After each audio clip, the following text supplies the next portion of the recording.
Hello everyone, welcome to Pratap academy. कैसे हैं आप सभी लोग। तो पिछला वीडियो जो हम लोग का पॉडकास्ट का था शेखर सर का, बहुत ही लाजवाब था और आप लोगों ने इतना जो प्यार दिया उसके लिए थैंक यू किशन सर। तो आज जुड़ चुके हैं हमारे साथ हमारे सर जो है रामविलास सर और सेकंड है हमारे विकास सर। ठीक है, तो कैसे हैं सर आप लोग? अच्छे सर, बहुत बढ़िया।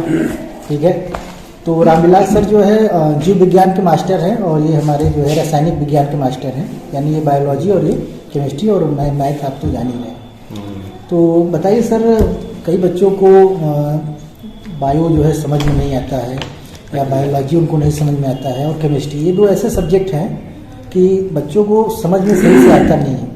तो उसके लिए क्या बच्चों को करना चाहिए? देखिए, बायोलॉजी एक ऐसा विषय है जिसमें बच्चे क्वेश्चन पूछने से हिचकिचाते हैं ना, मतलब उनको हेजिटेट होता है कि कैसे क्वेश्चन पूछे कैसे ना पूछे। उनके मन में कई प्रकार की शंकाएं होती हैं जो पूछ भी नहीं पाते हैं, लेकिन ये सबसे गलत है।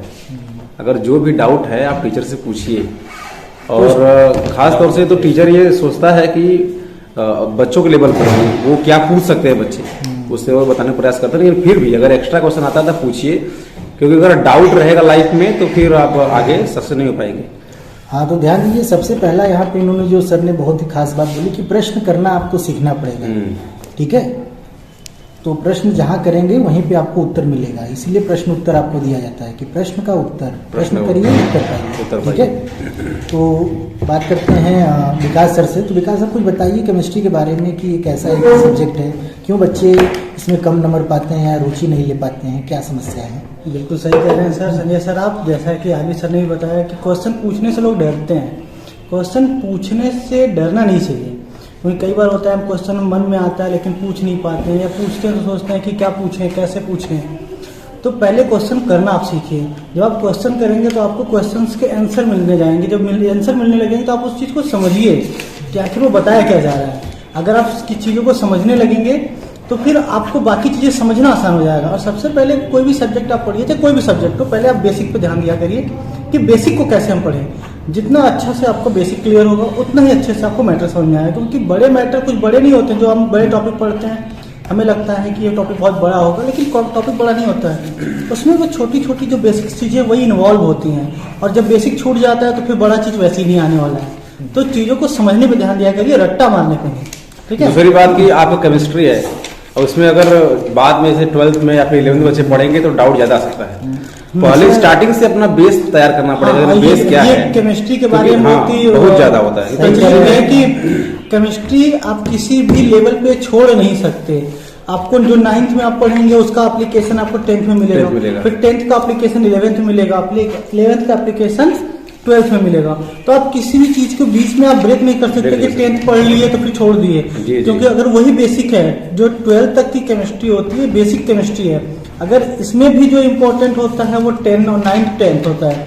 9th 10th और 11th अगर 3 क्लास का हम बेसिक तैयार कर लेते हैं तो फिर चाहे वो इंटर में हो, 12th में हो, ग्रेजुएशन करें या उसके ऊपर हायर स्टडी करें, हर जगह वो हमारा बेसिक क्लियर करता रहेगा। मतलब कहने का मतलब ये है कि केमिस्ट्री एक ऐसा सब्जेक्ट है जिसको कंटिन्यू करना पड़ेगा लगातार, हमेशा के लिए। कंटिन्यू करना पड़ेगा, भूल नहीं सकते, कुछ छोड़ नहीं सकते। ऐसा मैं ज्यादातर देखा हूँ कि जो बच्चे बायो लेते हैं उनको केमिस्ट्री आसानी से समझ में आ जाता है, लेकिन जो बच्चे मैथ लेते हैं उनको फिजिक्स समझ में आता है। ऐसा इसलिए होता है कि बायो में एक चैप्टर है बायो केमिस्ट्री, बायो मॉलिक्यूल्स, जिसमें कुछ जो है टॉपिक केमिस्ट्री का भी है, और केमिस्ट्री के 12th में बायो मॉलिक्यूल्स है सर।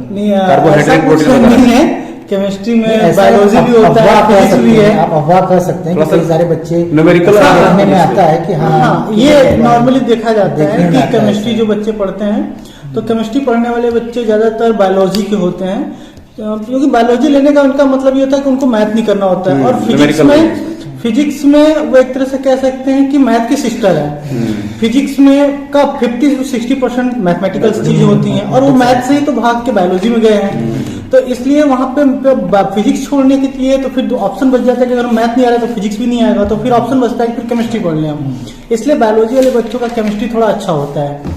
जबकि अगर हम बात करते हैं कि मैथ वाले बच्चों का, तो मैथ वाले बच्चों को फिजिक्स अच्छा होता है, क्योंकि मैथमेटिकल थोड़ा तो मिल जाता है। जब मैथमेटिकल चीजें मिल जाती हैं तो नई चीजें कुछ नया नहीं सीखना होता है, जो बस उसी से रिलेटेड चीजें होता है फार्मूला तो सीख जल्दी जाते हैं। बहुत बढ़िया सर, बहुत बहुत धन्यवाद। तो ये बताइए सर कि जो आपको एनुअल की कॉपी मिली थी, क्या सारा चेक हो चुका है? Yes sir. आपका सर? जी बिल्कुल सर, बिल्कुल। तो ये बता दीजिए कि कितने बच्चे पास हुए, कितने फेल, कम से कम कुछ एक आइडिया बच्चों को? नहीं, बायोलॉजी में तो ज्यादा फेल नहीं हुए, एक दो बच्चे हैं जिसका मार्क कम आया, फेल हमारे नहीं हुए, कुछ बच्चों मार्क्स कम आया है, बट बाकी बच्चे अच्छा किए हैं। तो बहुत ही ये तो बड़ी अच्छी बात है बेटा कि आप लोग बहुत मेहनत किए और सारे लोग बायो में पास हैं। मैथ्स में भी लगभग सभी लोग पास हैं, एक आध बच्चे जो हैं जो कहीं जगह गलती कर दिए थे, खैर उनको देखा जाएगा, लेकिन लगभग सभी पास हैं। केमिस्ट्री का क्या? केमिस्ट्री में भी मोस्ट ऑफ द बच्चे पास हैं। कुछ बच्चे 2-4 स्टूडेंट ऐसे होते हैं जो रटने में अपने बिलीव करते हैं लेकिन रट नहीं पाते हैं, तब वो फिर वहाँ पर डैमेज दूसरा गड़बड़ हो जाता है, वहाँ पे की तरह प्रॉब्लम क्रिएट हो जाता है। अब बस वही रुके हैं, अदरवाइज मैक्सिमम बच्चे पास हैं और अच्छे मार्क्स से पास हैं। और आप देख ही रहे हैं आरवी सर एकदम स्मार्ट हैं, उनके चेहरे से आप देख रहे होंगे कि बायो झलक रहा होगा। Thank you sir. कॉम्प्लीमेंट है सर के लिए। और केमिस्ट्री वाले सर को भी बहुत बहुत बधाई है, क्योंकि कुछ दिनों बाद ये 1 से 2 हो जाएंगे। और आप भी सर जल्दी हो जाएंगे ऊपर सर। आज के इस पॉडकास्ट के वीडियो को यहीं पे हम लोग कवर करते हैं। बस कहने का मतलब है कि आराम से पढ़ो और जल्दीबाजी मत करो, सीखते रहो और आगे बढ़ते रहो, और चैनल को लाइक से सब्सक्राइब करो, सबको शेयर करो। Thank you everyone. सर आप लोग भी थैंक यू। Thank you.